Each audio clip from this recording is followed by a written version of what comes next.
I want you to close your eyes. Close your eyes with me and the rest of the audience. And together, I would like us to take 3 deep breaths. Breathing in through the nose and out through the mouth. In and out. And in and out.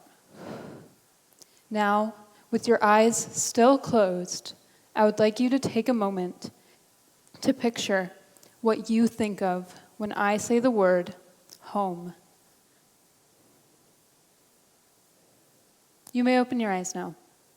For some, this vision is of a physical shelter, a familiar scent, or the taste of a family recipe. For me, it's the stars. For the last 9 years of my life, my family and I have been moving countries, houses, and schools. For me, it's always been challenging when dealing with homesickness and identifying a place where I belong. I was born in the US, and I carry an American passport. In my passport, there are 9 years of stamps and stickers representing my life in North America, the Middle East, East Asia, and Central Europe. Most of my family lives in Northern California in the United States. This is where we most frequently visit, and I could navigate my grandma's town as if I'd lived there my whole life. But I've never lived there. However, I was born and raised for the first 6 years of my life in a town called Paso Robles, which is in Central California. While we were living there, we made close connections with our family, neighborhood community that truly felt like family, as well as my other grandma, my Oma, living just a few minutes away, until my parents took jobs across the globe in the densely populated Kuwait City. We traded out cool beach days surrounded by sea lions on the Pacific coast for walks on the bustling, business-filled boardwalks of the Persian Gulf.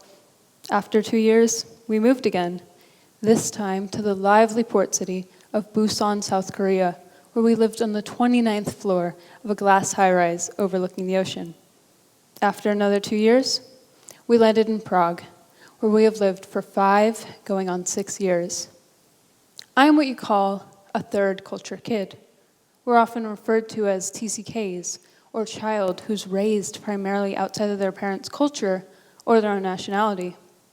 As a TCK, it can be very difficult to define a home and identify where you belong. Simply put, I am homesick, and it's not so easy to overcome. To be clear, I'm extremely grateful for the amazing opportunities that my lifestyle has given me, and fortunate to have legal authorization and an apartment in every place I've lived.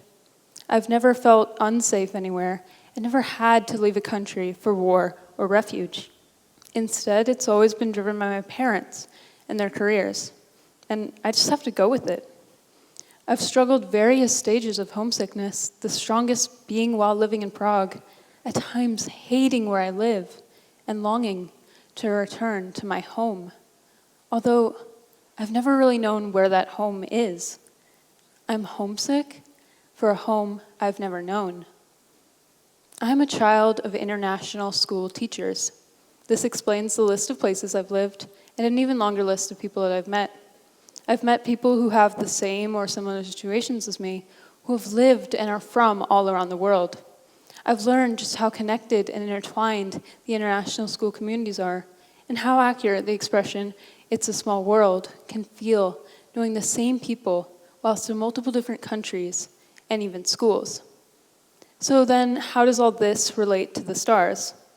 Well, in every location, I have very few memories of the actual stars, but the memories of the stars are definitely the strongest and most nostalgic.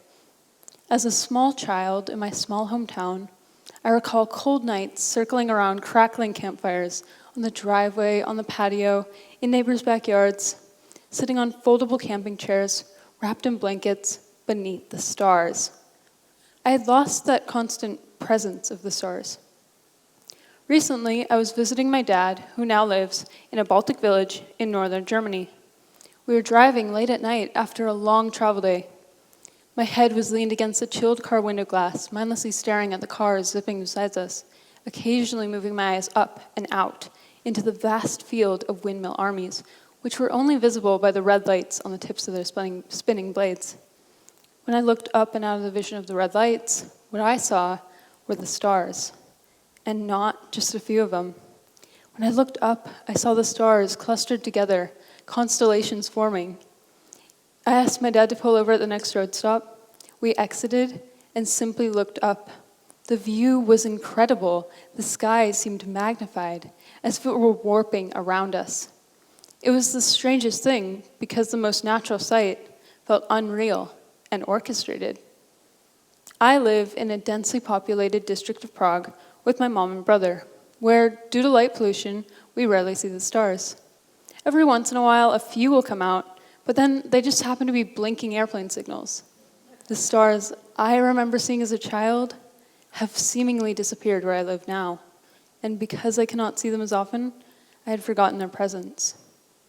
For the longest time, I thought I defined home as the physical house in which I grew up in and the town I lived in. I still do associate home with the memories in California, and whenever I'm asked that big question of where are you from, I still do answer with California. Then I follow my answer with, well, yeah, I grew up in Central California, but my entire elementary, middle, and now high school education, I've lived internationally. Or possibly what I'm looking towards finding is that brightest star, my North Star, some fixed destination in my life as the world quickly changes around me.